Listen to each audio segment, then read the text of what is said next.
سعودی عرب کے ایک نوجوان کا واقعہ ہے۔ سعودی عرب کے اندر ایک نوجوان تھا جو بڑے اچھے خاندان، بڑے اچھے قبیلے سے تھا، کھاتے پیتے گرانے کا تھا، آوارگی میں لگ گیا، گھر سے نکال دیا گیا اور چوری ڈکیتی چھوٹے چھوٹے گناہ کرنے لگا، حتیٰ کہ ایک دن ایسا بھی آیا کہ بہت بڑا ڈکیت بن گیا۔ چوری کی بڑی لمبی لسٹ ہے، زنا کی بڑی لمبی لسٹ ہے، معصیت کے کام کی بڑی لمبی لسٹ ہے، اس کے اوپر کیس ہونے شروع ہو گئے۔ اور ایک دن ایسا آیا کہ پولیس اس کے پیچھے پیچھے اور وہ آگے آگے، آخر پکڑا گیا۔ جب پکڑا گیا تو اس کے لیے 3 ججوں کا انتخاب ہوا جنہوں نے اسے فیصلہ سنانا تھا، کیونکہ اتنا بڑا مجرم ہے، اس کے لیے 3 جج لگا دیے گئے۔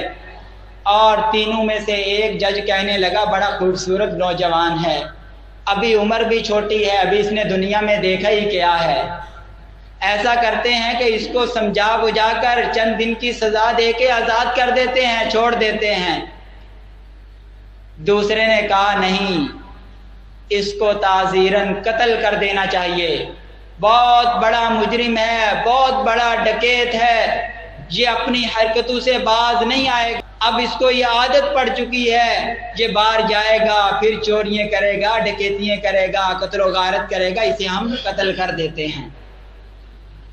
تیسرا جج جس کی سربراہی میں یہ فیصلہ ہونا تھا، سرپرستی میں یہ فیصلہ ہونا تھا، اس نے کہا کہ نہیں، اس کو 6 سال بمشقت سزا دی جائے گی اور 300 کوڑے لگائے جائیں گے، اور یہ 300 کوڑے مختلف اوقات میں لگائے جاتے ہیں، 3000 کوڑے لگائے جائیں گے۔ تو اب جب اسے یہ سزا سنا دی گئی، بڑا پریشان، اب جیل کے اندر روتا رہتا۔ جیل کے اندر چند دن بڑے جو آوارہ ہوتے ہیں، آزاد ہوتے ہیں، جو جیل میں گئے انہیں پتہ ہوگا بڑے مشکل ہوتے ہیں۔ اب جیل کے اندر کہاں بندہ کبھی کس کام میں مصروف ہے، دنیا میں اپنی بھاگ دوڑ میں لگا ہوا، کبھی کس کام میں، کبھی گھر میں، کبھی آفس میں، کبھی کہاں۔ اب جیل کے اندر صرف ایک ہی کام ہے، وہیں اس نے رہنا ہے، اسی جگہ پر رہنا ہے، کہیں آنا جانا نہیں ہے۔ بڑے مشکل ہیں، اسے اپنی آوارگی کے دن یاد آتے، روتا رہتا۔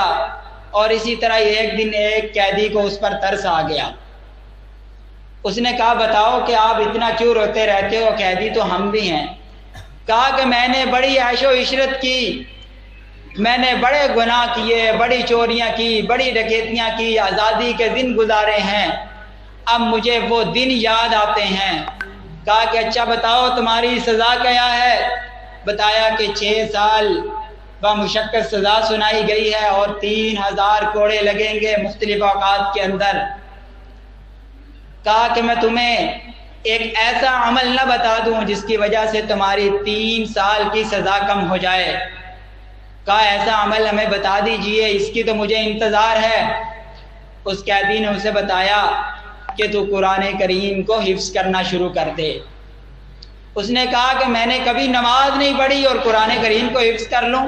سعودی عرب کے اندر یہ قانون ہے کہ جب کوئی قیدی قرآن کریم کو حفظ کر لیتا ہے 3 سال یا آدھی سزا اس کی معاف کر دی جاتی ہے۔ تو اس نے کہا کہ میں نے تو کبھی نماز نہیں پڑھی، تو قرآن کریم حفظ کرنے کی بات کرتا ہے۔ اس نے کہا چاہے تو نماز نہ پڑھ، تو صرف اسی ارادے سے قرآن کریم کو حفظ کرنا شروع کر دے تاکہ تیری 3 سال کی سزا معاف ہو جائے۔ اس وقت تو اس نوجوان کو یہ بات سمجھ نہیں آئی۔ کچھ ٹائم کے بعد جب یہ بات اسے سمجھ آئی تو اس نے دیکھا کہ اب جیل کے اندر فارغ ہوں، کوئی کام نہیں ہے، جیل کی مسجد میں جاتا، قرآن کریم کو پڑھنا شروع کر دیا، یاد کرنا شروع کر دیا۔ اب وقت گزرتا گیا، سورہ بقرہ حفظ کی، ابھی نماز نہیں پڑھنی شروع کی، نماز کا وقت آتا مسجد سے اٹھ کے باہر چلے جاتا۔ وقت گزرتا گیا، اس نے سورہ بقرہ حفظ کی، سورہ آل عمران، سورہ نساء، مائدہ، سورہ اعراف پر جب پہنچا تو اس نے غور و فکر شروع کر دیا، قرآن کی آیتوں کو غور و فکر سے پڑھتا اور ان کا ترجمہ کرتا، تفسیر کرتا، سمجھنے لگا۔ اب اسے بات سمجھ آنے لگی، اب نمازیں بھی پڑھنے لگ گیا، نفلی روزے پیر اور جمعرات کا روزہ رکھنا شروع کر دیا، نفلی عبادات کرنی شروع کر دی، تہجد کی نمازیں پڑھنا شروع کر دی۔ اب 2-2.5 سال کے اندر اس نے قرآن کریم کو حفظ کر لیا اور ایک اچھا قاری، ماہر قاری بن گیا۔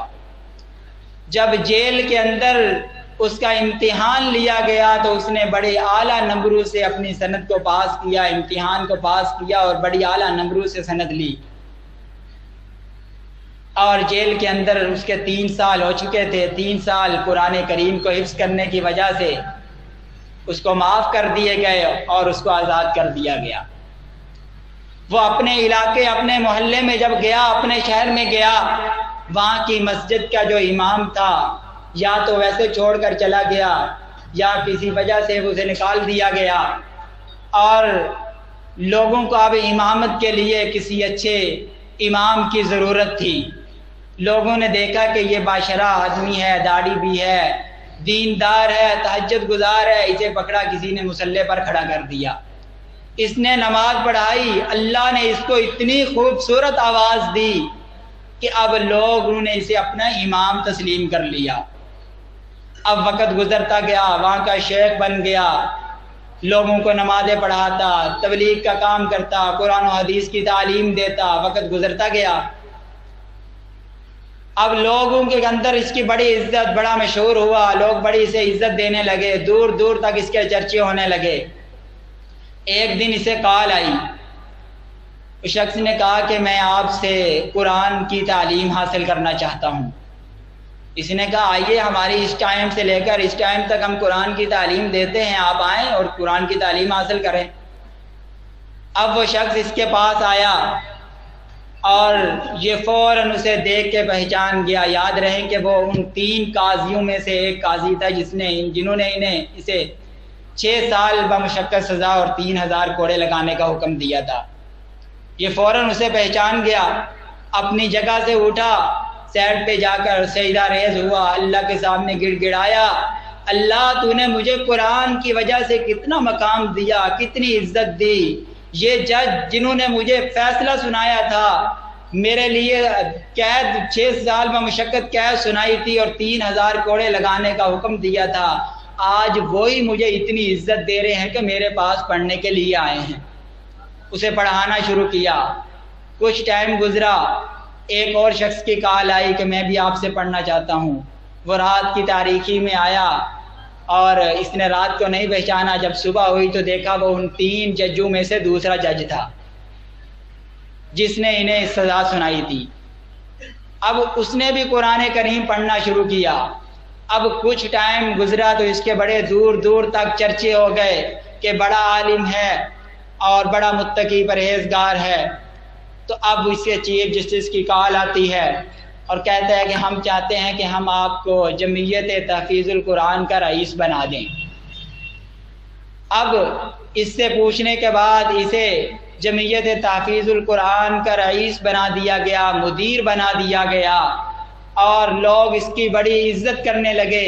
اب یہ جو تیسرا چیف جسٹس تھا یہ وہ تھا جس کی سرپرستی کے اندر اس کا یہ فیصلہ ہوا تھا کہ اس کو 6 سال بمشقت سزا دی جائے گی اور 3000 کوڑے لگائے جائیں گے۔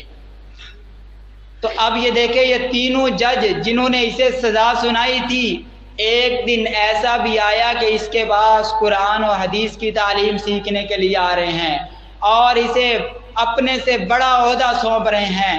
یہ کس وجہ سے؟ یہاں پر تو اللہ کے نبی علیہ الصلوۃ والسلام کی وہ حدیث یاد آتی ہے، ان اللہ یرفع بہذا الکتاب اقوام ویضع بہ آخرین۔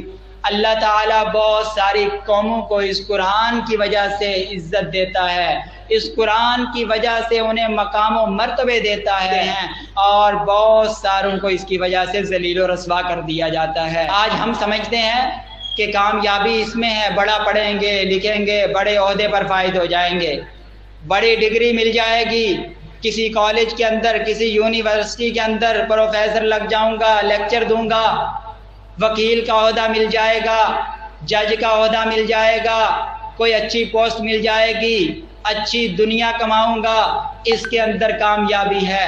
اللہ کی قسم اللہ تعالیٰ نے کہیں پر بھی یہ نہیں فرمایا کہ تم دنیا کے اندر اعلیٰ تعلیم، دنیاوی اعلیٰ تعلیم حاصل کرو۔ تمہیں مقام و مرتبے ملیں گے۔ تم دنیا کے اندر وکیل بن جاؤ، تمہیں مقام و مرتبے ملیں گے۔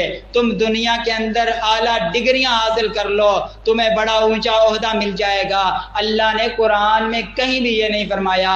اگر رب العالمین نے قرآن کے اندر فرمایا ہے، فرمایا کامیاب وہ لوگ ہیں، کامران وہ لوگ ہیں، منصب والے وہ لوگ ہیں۔ سورہ مومنون کی ابتدائی 6 آیات کی تلاوت کریں۔ اللہ تبارک و تعالیٰ نے فرمایا قد افلح المؤمنون، کامیاب ہو گئے وہ لوگ جو ایمان لائے۔ الذین هم فی صلاتهم خاشعون، وہ لوگ کامیاب ہو گئے جو نمازوں میں خشیت اختیار کرتے ہیں، اپنی نمازوں میں عاجزی انکساری کرتے ہیں، نمازوں میں جلد بازی نہیں کرتے، وہ لوگ کامیاب ہو گئے۔ والذین هم عن اللغو معرضون، وہ ایمان والے کامیاب ہو گئے، وہ لوگ کامیاب ہو گئے جنہوں نے بیہودہ باتوں سے اور بیہودہ کاموں سے پرہیز کی۔ والذین هم للزکاۃ فاعلون، وہ لوگ کامیاب ہو گئے جنہوں نے اپنے مالوں کی صحیح طریقے سے زکوٰۃ ادا کی، ہیلے بہانے نہیں کیے، صحیح معنوں میں اپنے مالوں کی زکوٰۃ ادا کرتے رہے۔ میرے رب نے کہیں پر بھی یہ نہیں فرمایا کہ دنیا کی اعلیٰ تعلیمات حاصل کرو گے بڑے کامیاب ہو جاؤ گے۔ ہاں، دنیا کی تعلیم بھی حاصل کرنی چاہیے، اچھی ڈگریاں لینا چاہیے، وکیل بھی بننا چاہیے، ڈاکٹر بھی بننا چاہیے، اور اس کے ساتھ ساتھ قرآن والے بھی بننا چاہیے۔ اب یہ نہیں کہ اگر ہم ڈاکٹر بن گئے ہیں، وکیل بن گئے ہیں اور ہماری عمر بڑی ہو چکی ہے، ہم قرآن نہیں پڑھ سکتے، قرآن نہیں سیکھ سکتے، بلکہ ایسے جو پڑھے لکھے لوگ ہوتے ہیں ان کے لیے قرآن کو سمجھنا اور زیادہ آسان ہو جاتا ہے۔ اس کی کئی مثالیں ہمارے سامنے ہیں۔ آپ ڈاکٹر اسرار کو دیکھ لیجئے، ڈاکٹر فرحت ہاشمی کو دیکھ لیجئے، ڈاکٹر ذاکر نائک کو دیکھ لیجئے، یہ بھی ڈاکٹر کا عہدہ ہے، ان کے پاس نام ان کے ساتھ ڈاکٹر کا لگتا ہے، لیکن اللہ تعالیٰ نے ان سے وہ کام لیا شاید علماء سے بھی وہ کام نہیں لیا ہوگا۔ ہم چاہتے ہیں ہمارے دنیا کے اندر ہمارے نام کے ساتھ کوئی لقب لگ جائے، پروفیسر کا لقب لگ جائے، وکیل کا لقب لگ جائے، ڈاکٹر کا لگ جائے۔ میرے بھائیوں، اگر یہی ہم قرآن پڑھیں گے تو قرآن بھی ہمیں بڑے القاب دیتا ہے۔ اگر ہم قرآن کو یاد کریں گے تو نام کے ساتھ حافظ قرآن لگ جائے گا، اور اگر یہی ہم قرآن کریم کو صحیح تجوید کے ساتھ، صحیح ترتیب کے ساتھ پڑھیں گے تو نام کے ساتھ کتنا پیارا لفظ قاری قرآن لگ جائے گا۔ اور اگر یہی ہم تھوڑا سا آگے جائیں، قرآن کا ترجمہ کریں گے، قرآن کا ترجمہ پڑھیں گے تو نام کے ساتھ عالم دین لگ جائے گا۔ کیا یہ چھوٹا عہدہ ہے؟ اور یہیں پر ہی نہیں، اگر تھوڑا اور آگے چلتے ہیں، تھوڑی اور محنت کرتے ہیں، قرآن کی تفسیر کرتے ہیں تو نام کے ساتھ مفسر قرآن لگ جائے گا۔ ابھی یہاں پر ہی نہیں، اگر تھوڑا اور چلیں، اگر قرآن کی تقریر کرتے ہیں، قرآن کو بیان کرتے ہیں تو نام کے ساتھ مبلغ قرآن لگ جائے گا۔ یہ دنیا کے عہدے ہیں، دنیا کے اندر یہ نام بندے کو مل رہا ہے، اور اگر یہی قرآن کے مطابق اپنی زندگی گزاریں گے تو قرآن کے مطابق اپنی زندگی گزاریں گے تو نام کے ساتھ ولی اللہ لگ جائے گا، اور یہی اگر قرآن کے مطابق اپنے فیصلے کریں گے تو نام کے ساتھ قاضی قرآن لگ جائے گا، اور یہی اگر ہم قرآن کے ساتھ محبت کریں گے، قرآن کے ساتھ پیار کریں گے تو پھر یہ قرآن کہتا ہے میں قبر کے اندر بھی سہارا بن جاؤں گا، آخرت میں بھی سہارا بن جاؤں گا۔ اللہ تعالیٰ سے اللہ کے نبی علیہ السلام نے فرمایا قیامت کے دن جب بندہ قیامت کے دن وہاں کوئی کسی کی نہیں چلے گی، لیکن یہ قرآن پڑھنے والا جو ہوگا قیامت کے دن قرآن آئے گا، اللہ کے سامنے کھڑا ہو جائے گا، اللہ سے التجا کرے گا، اللہ میں اسے جہنم میں نہیں جانے دوں گا، اللہ یہ راتوں میں مجھے پڑھا کرتا تھا، اللہ یہ دن کے اوقات میں میری تلاوت کیا کرتا تھا، اللہ یہ اپنے کام کاج میں ہوتا تھا لیکن یہ میری تلاوت کیا کرتا تھا، اللہ اس نے میرے کو سنبھال کے دنیا میں رکھا ہے، آج میں اسے سنبھال کے رکھوں گا، اللہ میں اسے جہنم میں نہیں جانے دوں گا۔ اللہ تعالیٰ سے بار بار التجا کرے گا، گا، سفارش کرے گا، اللہ رب العالمین قرآن کی سفارش کو قبول فرمائیں گے اور قرآن کی سفارش کو قبول فرماتے ہوئے کہیں گے اے میرے اللہ، کہیں گے میرے بندے جا جنت میں جاتا جا، جنت کی منازل طے کرتا جا، جتنا تجھے قرآن کریم یاد ہے، جہاں تیری قرآن کریم کی آخری آیت ہوگی، جہاں تو والناس کہے گا، وہی تیرا آخری مقام ہوگا۔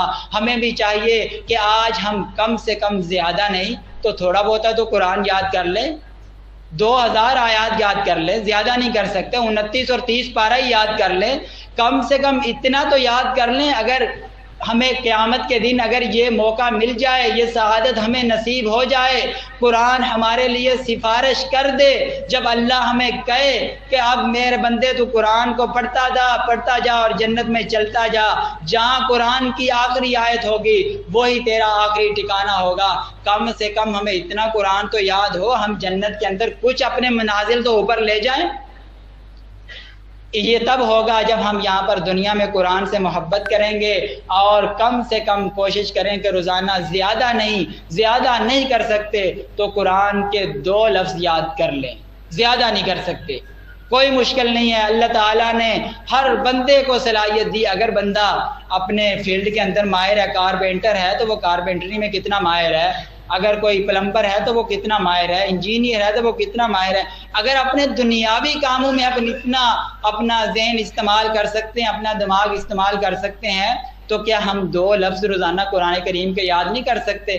اگر ہم روزانہ قرآن کریم کے 2 لفظ یاد کریں گے تو 30 دن کے اندر 60 لفظ ہو جائیں گے، اور اگر اس سے کوئی زیادہ یاد کر سکتا ہے تو زیادہ یاد کر لے۔ کوشش کریں کہ قرآن کریم کو تھوڑا تھوڑا کر کے یاد کرتے رہیں، انشاءاللہ اللہ رب العالمین اب میں دنیا کے اندر بھی اعلیٰ مقام و مرتبے پر فائز فرمائے گا، اور آخرت میں بھی انشاءاللہ ہمیں قرآن کی شفاعت نصیب ہوگی۔ اللہ تعالیٰ سے دعا ہے جو ہم نے سنا اور سنایا، رب العالمین ہمیں اس پر عمل کرنے کی توفیق عطا فرمائے، ہمیں قرآن اور حدیث سے محبت کرنے کی توفیق عطا فرمائے۔ وما علینا الا البلاغ المبین۔